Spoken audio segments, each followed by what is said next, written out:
versus Adobe Illustrator. Two powerful design tools, but they're built for very different purposes. If you're trying to decide which one is actually better for your workflow, this quick comparison will make it clear.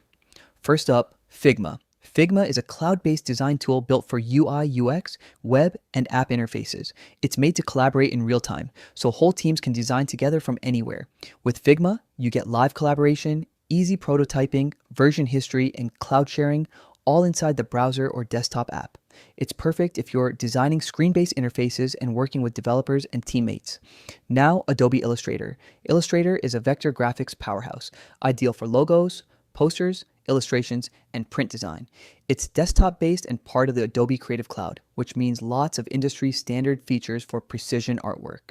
Illustrator gives you powerful drawing tools, advanced typography, precise paths, and robust export options. It's the go-to tool for graphic designers who need fine control over shapes and artwork at any scale.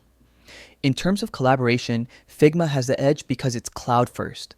Multiple people can edit and comment in real time.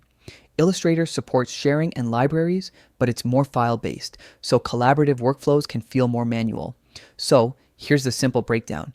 If you're building interfaces, wireframes, or interactive prototypes with your team, Figma shines. If you're creating vector art like logos, icons, and print graphics with precision, Illustrator is hard to beat.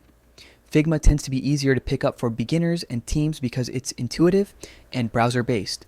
Illustrator has a steeper learning curve, but once you master it, you get deep control that pros love. And yeah, that's the quick comparison of Figma versus Adobe Illustrator. Choose based on what you need to design, screens and collaboration, or vector art and precision.